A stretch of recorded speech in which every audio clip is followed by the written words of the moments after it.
pose une question, ma chère Bernarde. Combien de temps de cuisson pour tout ça? Eh bien, ma chère Didier, environ 10 minutes. Mais alors, comment faire patienter nos téléspectateurs? Eh bien, je crois que nous allons déguster ce magnifique gâteau qui n'attend que cela depuis tout à l'heure.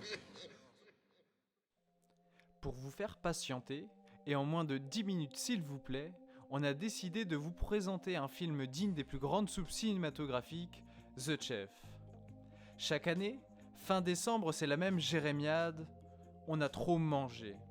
Il y a les derniers restaurants en famille, souvent sucrés mais pas épicés pour mériter ses cadeaux de Noël. Il y a l'apéritif dînatoire avec les collègues de travail avant le départ en vacances. Les premières raclettes pour faire taire le froid hivernal.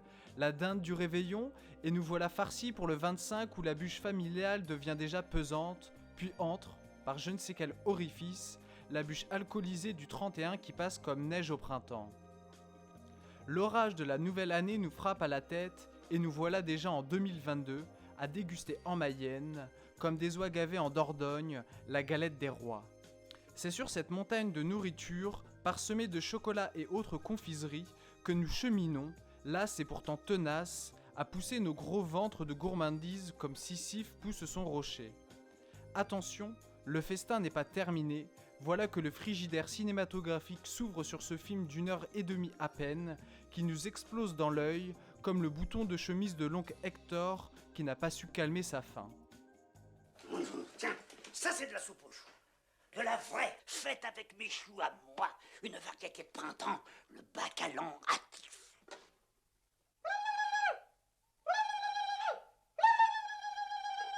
Gamin, on attaque. Dans ce cas, attaquons comme il se doit avec un fait avéré.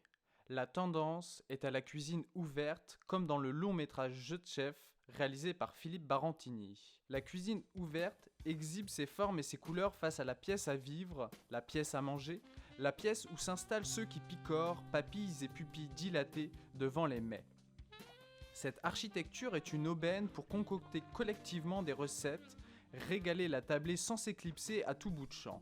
Se rapprochant davantage de l'art de filmer une troupe de jeunes fêtant la nuit dans Victoria, film de Sebastian Schipper en 2018, et de vivre l'horreur en simultané comme dans Utoya 22 juillet d'Eric Pope, que d'un 1917, film de 2020 de Sam Mendes qui se veut virtuose, The Chef est formellement en un unique plan séquence qui s'évertue à suivre les caractères très marqués de salariés d'un restaurant gastronomique londonien. Ouvrir la cuisine, c'est également agrandir les perspectives. Passer pour le réalisateur Philippe Barantini du court-métrage Second Out, qu'il a réalisé en 2019, au long-métrage pour ne plus s'attacher qu'aux problèmes d'addiction du chef comme il le faisait dans le format court, mais scruter les nombreuses relations entre tous les employés du restaurant. Sans jamais cligner de l'œil, The Chef déroule son parchemin d'images, en huis clos, lors d'un événement particulier, le Magic Friday qui est le vendredi se situant avant Noël, en somme, la soirée la plus fréquentée de l'année. S'il est une magie, cette dernière peut s'avérer aussi bien féerique que frénétique. À quelques minutes du coup de feu, tout le personnel est en ébullition mais les problèmes s'accumulent autour du chef étoilé Indiana Jones et de sa brigade. Vérification sanitaire, venue d'un invité particulier, demande en mariage, Instagrammeur lourdingue, raté, sincérité et cafouillage ajoutent du piquant à la sauce du film. Sobriété du mets, cuisson à point du regard porté, viande rosée et chaleur humaine, émotions éruptives, dialogue salé et surprise sucrée sont au menu de ce remarquable film qui ne se noie pas dans le sirupeux cinéma de la démonstration du plan séquence virtuose. Semblable à un comique qui colle au basque, toujours à bonne distance, la caméra se dresse au-dessus des épaules pour suivre les activités d'un, d'une ou de plusieurs membres de la brigade. Selon le caractère de la serveuse, selon sa couleur de peau, son âge ou sa personnalité, pour une même situation, on retrouve deux ambiances distinctes. La caméra suit sans souligner, questionne par bribes l'homophobie, le racisme, les conditions de travail spartiates, la dépression et les addictions. Cette caméra est légère mais pas volatile, suffisamment bien placée pour que le hors-champ tienne une place considérable.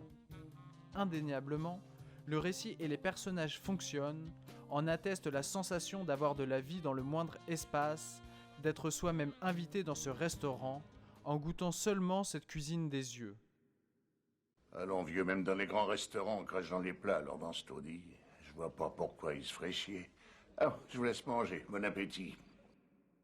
Nous, on ne crache pas sur cette salade de fruits de génération, de nationalité et de caractère bien trempé.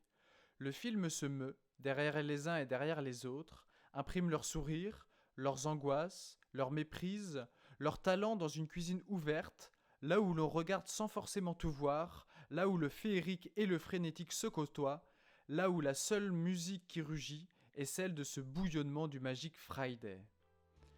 En vous souhaitant une bonne année 2022 et en vous remerciant d'avoir écouté cet épisode jusqu'à la fin.